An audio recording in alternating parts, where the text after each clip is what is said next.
रखे हरित मारे किए जहाकु साहा महाबाहु तार के करि पारिबो काहू जहाँकि आज देखा मिली नयागढ़ सागर पाणिग्राही बयस 25 वर्ष निज भौणी को छाड़ापी ब्रह्मपुर जाइथिले एक ट्रावेल एजेंसी कार भड़ारे नहीं भौणी को ब्रह्मपुर छाड़ी नयागढ़ स्थित घर को फेरिबा बेले द्रुत गति में आसुथिबा कारटी भारसाम्य हराई खंडिसी छकरे थिबा बाउंस नदी उपरे थिबा पोलो बाड़ को धक्का देथिला।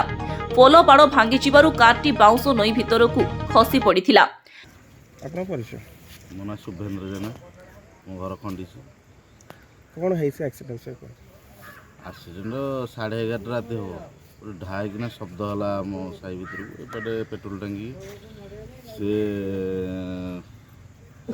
आसिले जे समस्त आसिला बेलू देखला बेलू कारटा भासी भासी जाऊँगी लोक से कार उपर ठिया है कौच ना बचा बचा कौच सेपटे दाचु बुली कार गला 300 मीटर से बसैक नहीं पलि सेपटे बुली गला बेलू से लोक कार उपर ठिया उद्धार कर कारटा से भितर रही था राति राति से डाक समस्त कार के जण थिले कार 2 जण किछि कार केते जनकर छाती पेन होई बोली कहू।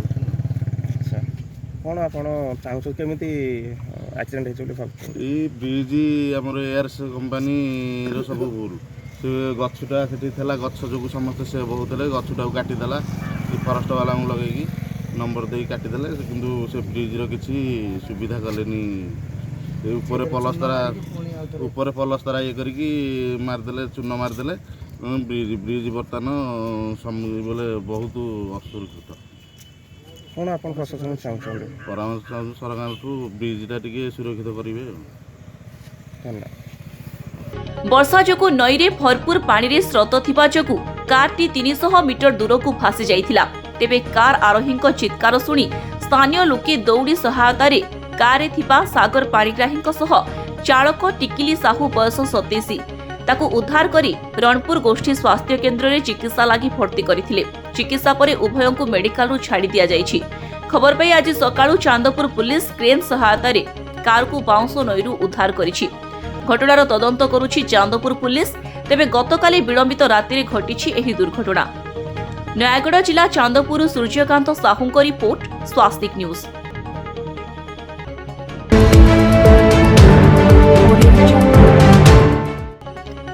अजଣା गाड़ी धक्कारे बाइक आरोही मृत बाइक आरोही नाम प्रदीप महापात्र बयस 46 वर्ष घर नयागढ़ जिला रणपुर थाना महतपला पंचायत पाटना साहिरे बोली जना पड़ी। गतकाली प्रबल वर्षा जारी रही सेही समय से घर को फेरुथिबा बेले रायपड़ा छक निकटरे तांको बाइक को कौनसी अजଣା गाड़ी धक्का दे पड़े जाइथिला। सेठारे से दीर्घ समय पर्यंत पड़ी रहिथिले। स्थानीय लोके तांको उद्धार करी 108 आम्बुलेंस जोगे टांगी गोष्ठी स्वास्थ्य केन्द्र रे भर्ती करथिले। एठारे डाक्तर परीक्षा निरीक्षा परे प्रदीप महापात्र को मृत घोषणा करिसेंती। खबर पाई टांगी पुलिस शव जबत करी घटनार तदंत करुछि।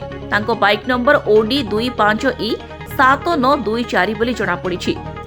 नयागढ़ जिला रणपुर सूर्यकांत साहूंक रिपोर्ट स्वास्तिक न्यूज।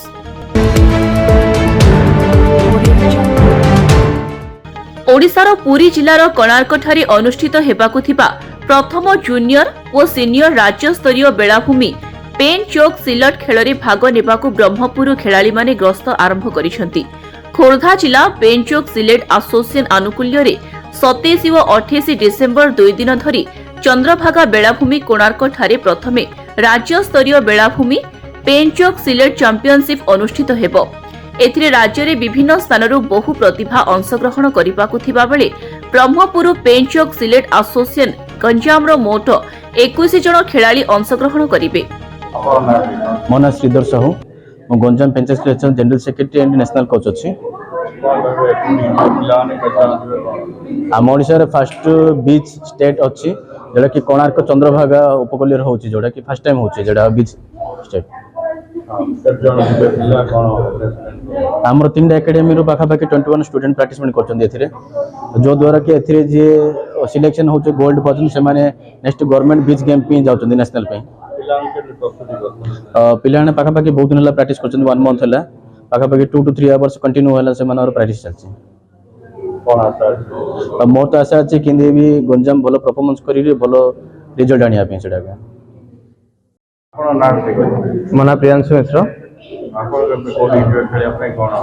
ଏବେ ତ ଡିସେମ୍ବର 27 and 28 ଆମର ମ୍ୟାଚ୍ ରହିଛି କୋଣାର୍କ ଚନ୍ଦ୍ରଭାଗାଠାରେ ଆଣ୍ଡ ଏଇଟା ଓଡ଼ିଶାର first state level beach game ହେଉଛି ଏଇଟା ଆମର। ତ ସେଠାରେ ମତଲବ ସମସ୍ତେ ଅଲ୍ ଓଭର୍ ଗଞ୍ଜାମରୁ ପାଖାପାଖି 3ଟା ଏକାଡେମୀରୁ ଆମେ ପିଲା ପାର୍ଟିସିପେଟ୍ କରିବାକୁ ଯାଉଛୁ। ପ୍ରସ୍ତୁତି ତ ପିଲାମାନେ ଲାଷ୍ଟ 1 yearରୁ କରୁଛନ୍ତି ସବୁ ଯାକ ଚାମ୍ପିଅନସିପ୍ ପାଇଁ। ବଟ୍ ଏବେ ଲାଷ୍ଟ 1.5 months ହେଲା ପ୍ରାକ୍ଟିସ୍ ଟିକେ ଜୋରଦାର ଚାଲିଛି ବିଚ୍ ଗେମ୍ସ ପାଇଁ। ଏଥିନିମନ୍ତେ ବ୍ରହ୍ମପୁର ଟ୍ରେନ୍ ଯୋଗେ ଖେଳାଳିମାନେ ଯାତ୍ରା ଆରମ୍ଭ କରୁଛନ୍ତି।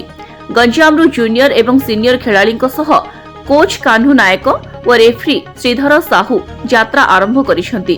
ସେମାନଙ୍କୁ ତାଙ୍କ ପରିବାର ବର୍ଗ ଏବଂ ଗଞ୍ଜାମ ପେନ୍ ଚୋକ୍ ସିଲେଟ ଆସୋସିଏସନର ସଭାପତି ଗଞ୍ଜାମ ସଭାପତି ରବି କୁମାର ସାହୁଙ୍କ ପକ୍ଷରୁ ଶୁଭେଚ୍ଛା ଜଣାଇବା ସହ ଖେଳରେ ଭଲ ପ୍ରଦର୍ଶନ କରିବା ପାଇଁ କାମନା କରିଛନ୍ତି।